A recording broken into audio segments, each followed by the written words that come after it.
Овој блог го започнуваме на тема здравство, вируси, третман и стимулација на имунитет кај децата. Ке разговараме со доктор Ангелчо Андоновски, специјалист педијатар. Докторе, добро утро. Добро утро, благодарам на поканата за ова интересна тема. Докторе, она што најмногу не интересира, она што најмногу како родители и не загрижува, тоа е дека постојано треба да се трудиме некако да, како што велите вие, бустаме имунитетот кај децата, односно да го зајакнуваме имунитетот кај децата.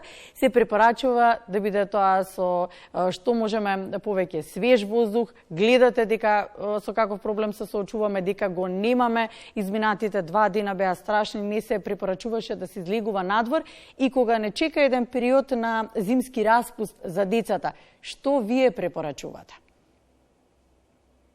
Добро утро. Прво ќе кажам дека апсолутно со сето она што вие како информативно тело го правите за да ги информирате граѓаните е еден вид на залагање и борба која што мора да продолжи, но мора и да даде исход.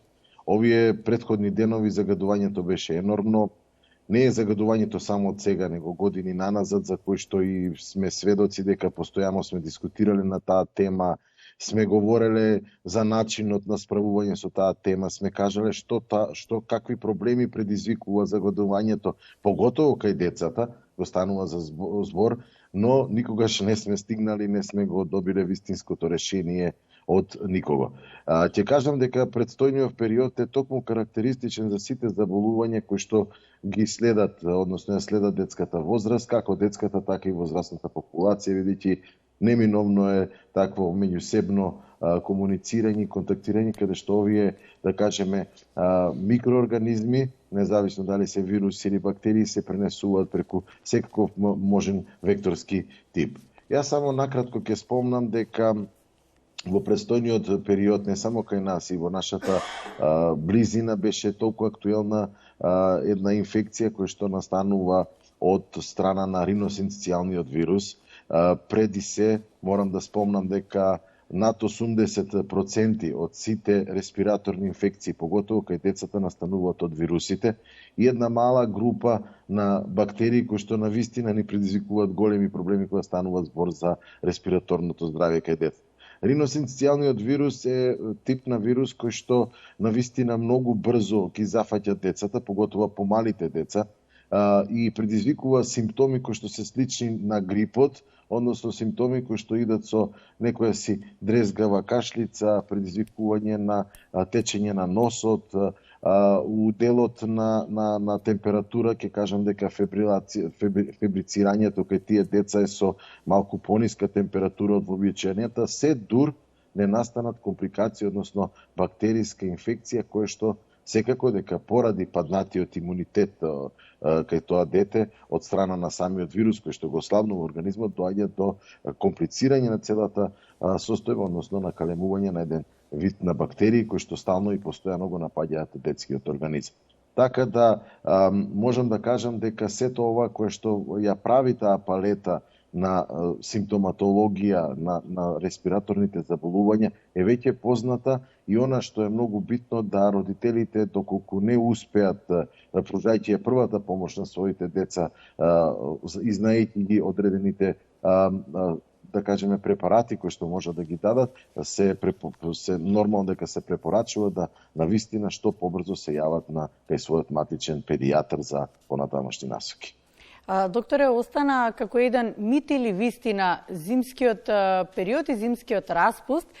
Се препорачува од ваша страна, еве сега ќе ни потврдите дали е така, ваша страна, велам на докторите, да се носат децата што повеќе на планина, да се носат на свеж воздух, дека така ќе го зајакнат имунитетот, да се полнат со здравје, се разбира, сите оние кои што имаат можност, но од друга страна па стана популарни и дестинациите, далечните дестинации кои што може да си ги дозволат граѓаните, па ги носат и во летни услови. Сега, што препорачувате вие? Дали тоа кога е поладно се уништуваат вирусите, дека е вистина тоа така и треба на што поладно да се носат и така ќе зајакнат, или можеби зимскиот период треба да се искористи и за некоја, доколку може некој да си дозволи се разбира, и е во ред за некоја далечна и топла дестинација. Мит или вистина, што е сега тука, што е правилно? Правилно е секаде да се носат децата, правилно е секој пат да бидат во склоп на семејството и нормално да бидат покрај нас, да ги добијат сите оние здрави навики кои што одавна ги изгубим. Да, препорачливо е да во овој период зимски поколно децата појдат на оние, да кажеме, воздушни бањи. Не, ајде сега ќе кажам дека токму и загадувањето на некој начин беше и првичната препорака од страна на нас педиатрите, дека децата треба да се наоѓаат увек на места на кои што има многу голема концентрација на кислород, за да нивните бели дробови побрзо го извентилираат сето она што е наталожено во овој вид на загадување. Јас ќе ги спомнам тука само за кратко родителите да ги имаат во предвид, иако беше многу говорено на оваа тема, како и од моја страна и од страна на моите колеги и на експертите, дека PM10 частиците се тие кои што предизвикуваат ослабнување, односно заболување на респираторниот тракт. Но PM2 частиците предизвикуваат заболување на крвните садови. Веќе некоја граница и последиците од загадувањето веќе ни се познати, толку многу опишувано. Само препорачувам да властите кои што се потребни да делуваат во овој период што побрзо да превземат некакво си решение за зимскиот период за Скопје.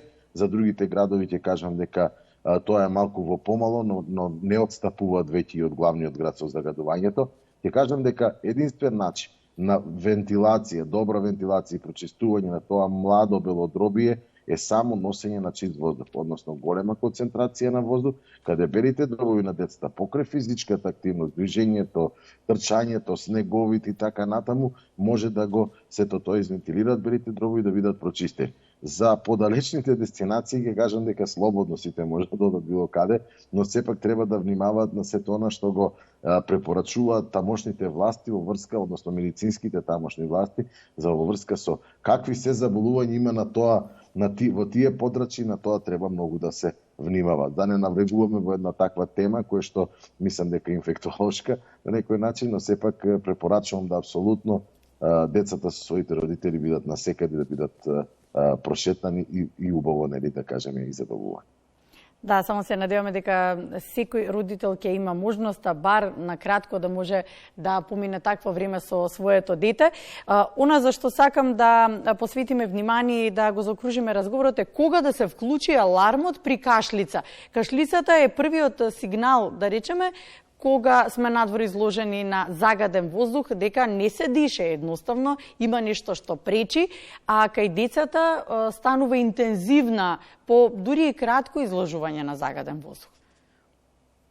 Како што ги напоменав, вирусите кои што се главни предизвикувачи на сите несакани, еве да кажеме, проблеми кај нашите деца, така и бактериите кои што подоцна настапуваат на своја сцена од како еден организам ќе биде ослабен од страна на вирусот, и ги спомнам само тука микоплазмата која е многу актуелна, и ги спомнам кандидата, ќе спомнам и инфлуенците, ќе ги спомнам и параинфлуенците и аденовирусите и така натаму, кои што заедно со бактериите ни прават една широка палета каде што проблемите се јавуваат уште веднаш.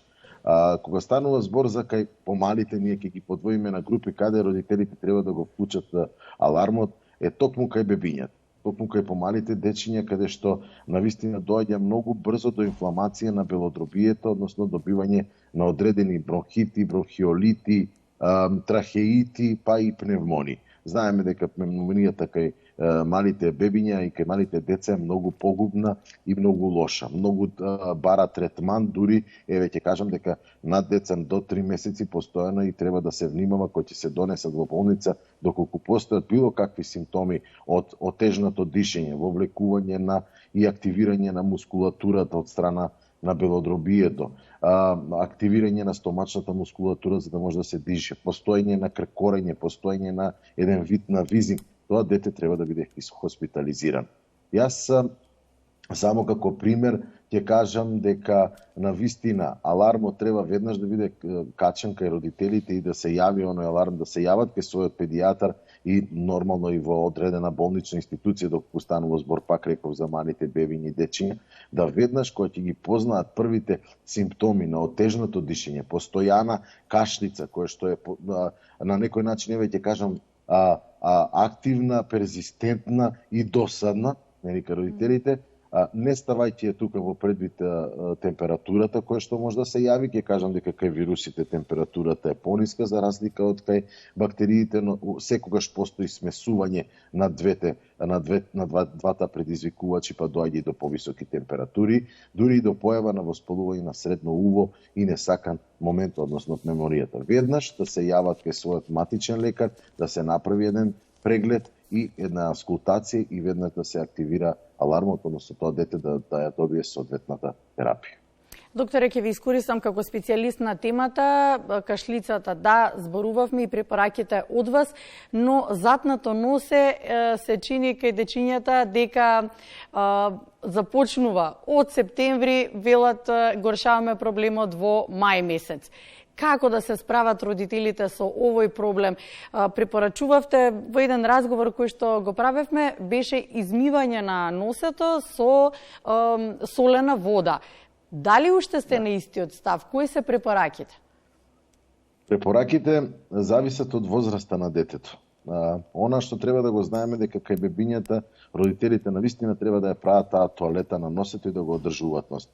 Тука се вклучени сега и многу помодерни девајси за разлика од она познатото цевче за шмукање или пумпицата и така натаму. Имаме веќе аспиратори кои што се вклучуваат буквално и на машините за домаќинство, каде што прават добар аспирацијски момент и се чисти носето. Нормално дека солената вода е потребна за одржување на добрата, да кажеме, состојба на слузницата.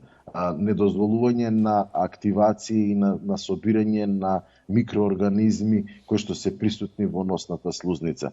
Таа солена вода, или да не ги набројувам како препарати, ги има многу, не сакам никој да биде фаворизира, треба да се знае дека навистина си допринесува за одржување на чистата и постојана добра микрофлора во носната слузница и чистење на сето она што се, да ние на некој начин го кажуваме дека постојано, ако не се чисти носето, доаѓа до сливање на целата слузница, односно на целиот тој слуз, мрсулчиња и така натаму во пределот на трахејата, односно на гркланот, каде што настануваат и оние несакани компликации кои што можат да тоа едно дете да ги добие преку тој трансцендентен пат на надолу, асцендентен можеме да кажам, да се добие буквално и друга инфекција. Таа инфекција подоцна проградира како оди од носот, грлото, иде до белите дробови и тука на нас ни е големиот проблем. Затоа постојано родителите, поготово кај бебињата, да се одржува таа чиста тоалета, па поготово во овој загаден период кој што го имаме ние во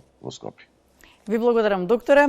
Доктор Ангелчо Андоновски, специјалист педијатар, со него разговаравме за вирусите, третманот и стимулацијата на имунитетот во зима. Благодарам, докторе, за разговорот. Ви благодарам на поканата, секогаш ми е драго кој сум ваш гостин и информациите секогаш ќе бидат проследени токму за децата, се за децата. Така, се за децата.